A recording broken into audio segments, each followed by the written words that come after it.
క్రీస్తునాథుని యందు ప్రియమైన సహోదరి సహోదరులారా, యోహాను సువార్త 7వ అధ్యాయంలో యేసు పరిచర్య భాగంలో మనం గమనించినట్లయితే యేసు ప్రభు అనేక సార్లు వివిధ పరిస్థితులకు ఏ విధంగా ప్రతిస్పందించారో ఈరోజు మనం సువార్త పట్టణంలో గమనించవచ్చు.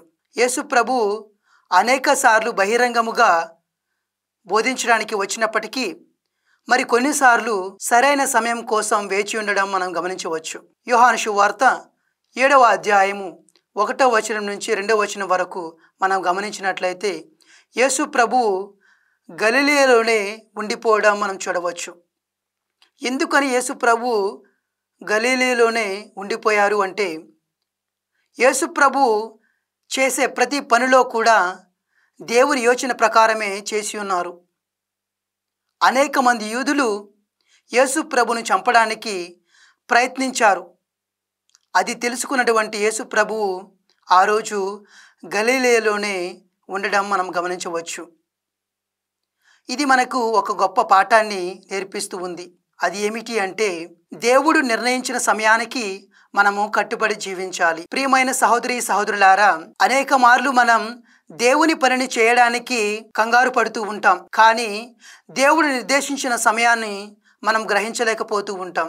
యోహాను సువార్త 7వ అధ్యాయము 10వ వచనంలో మనం గమనించినట్లయితే యేసు ప్రభు యూదయ ప్రాంతానికి రహస్యంగా వెళ్ళడం మనం చూడవచ్చు.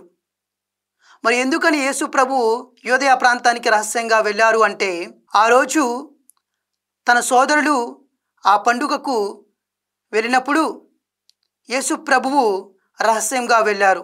సరైన సమయానికి సరైన విధముగా ఆయన ఆ పండుగకు వెళ్ళడం మనం గమనించవచ్చు.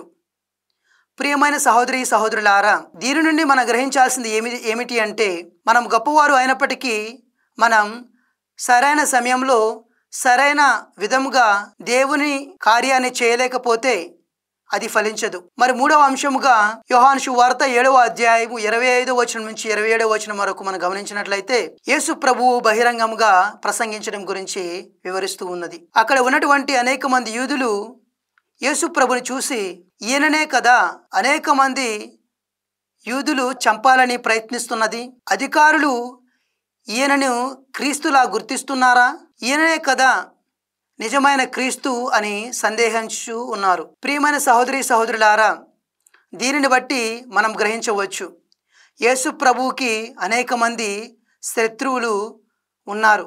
కానీ యేసు ప్రభువు తన తండ్రి ఏ విధమైనటువంటి పరిచర్యను ఆయనకు అందించారో దానిని సమయస్ఫూర్తితో నెరవేర్చడం యేసు ప్రభుని నుంచి మనం నేర్చుకోవాలి.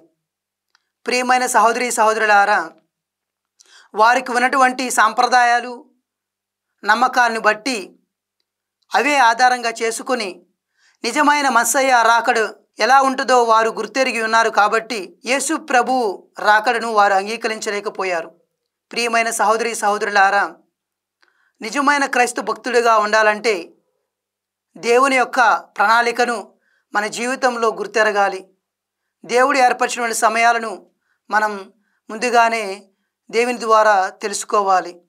తద్వారా దేవుని యొక్క ప్రణాళికను మనము సఫలీకృతంగా సరైన సమయంలో నెరవేర్చడానికి ఆ దేవాది దేవుడు తన యొక్క ఆత్మ ద్వారా మనకు ఎల్లప్పుడూ కూడా తన సహాయాన్ని అందిస్తూ ఉంటాడు.